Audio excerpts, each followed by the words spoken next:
अयोध्येमध्ये राम मंदिरावर आज धर्मध्वजारोहण सोहळा। पंतप्रधानांच्या हस्ते मुख्य मंदिरावर होणार ध्वजारोहण।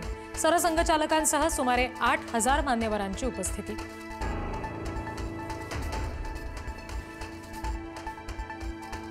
भाजपचं आज घर घर राम अभियान। मुंबई आणि महाराष्ट्रामध्ये प्रत्येक घरावर केशरी धर्मध्वज फडकवण्याचं आवाहन।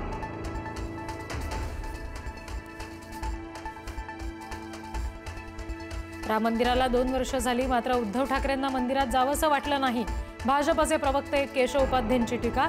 महाविकास आघाडीचा आश्रय घेतल्यावर ठाकरेंनी देवच बदलला, उपाध्येंचा निशाणा।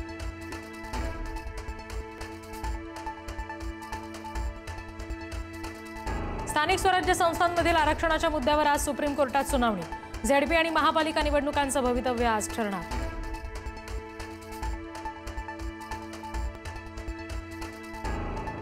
प्रकाश आंबेडकरांची आज संध्याकाळी शिवाजी पार्कात सभा। झेडपी आणि महापालिका निवडणुकीमध्ये कुणासोबत जाणार याची उत्सुकता।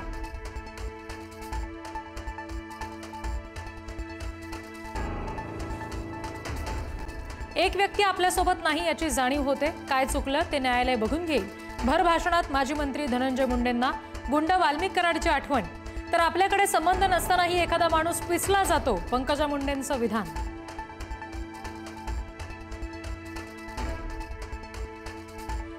पत्नी डॉक्टर गौरी गर्जे आत्महत्या प्रकरणामध्ये अनंत गर्जेला गुरुवारपर्यंत पोलीस कोठडी। आम्हाला तपासात सहकार्य करायचं नसतं तर सरेंडर केलं नसतं, अनंत गर्जेच्या वकिलांचा युक्तिवाद।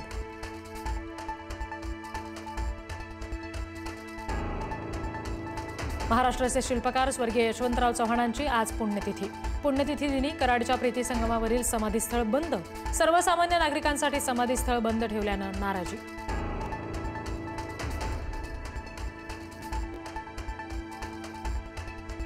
टीईटी परीक्षा पेपर फोडण्याचा प्रयत्न, प्रकरणाची व्याप्ती वाढली। सांगली आणि साताऱ्यामधून 11 जणांना अटक, तर मुख्य सूत्रधार महेश गायकवाडसह आतापर्यंत एकूण 18 जणांना अटक।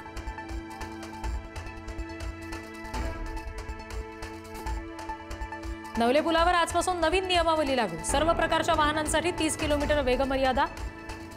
नवीन नियमावलीतून रुग्णवाहिका, अग्निशमन दल आणि पोलीस वाहनांना सूट। नियमाचं उल्लंघन झालं तर कठोर कारवाई।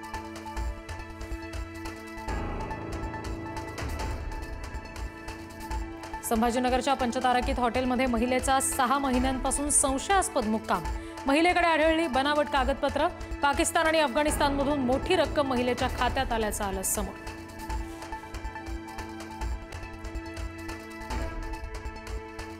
पालघर जिल्ह्यामध्ये आरोग्य व्यवस्थेचे धिंडवडे। रुग्णवाहिका चालकानं प्रसूती झालेल्या महिलेला गावापासून 2 किलोमीटर आधीच उतरवलं। नवजात बाळासह आईची पायपीट। नातेवाईकांनी व्यक्त केला संताप।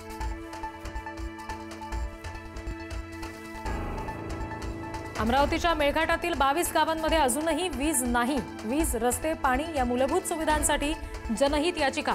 खासदार बळवंत वानखेडेंनी दाखल केली याचिका।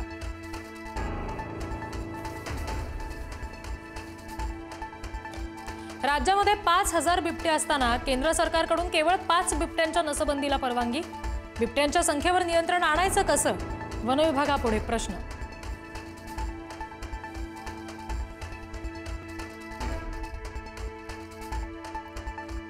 स्मृती बंधनानं लग्नसंबंधी सर्व पोस्ट केल्या डिलीट। वडील रुग्णालयामध्ये दाखल केल्यानं स्मृती पलाशचं लग्न पुढे ढकललं।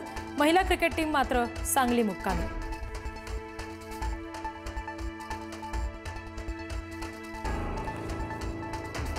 थंडी सुरू झालेली असतानाच मुंबईला हवा प्रदूषणाचा विळखा। मुंबई शहर आणि उपनगरामधील हवा गुणवत्ता निर्देशांक 200 पार। मुंबईतील हवा आरोग्यासाठी अतिशय घातक।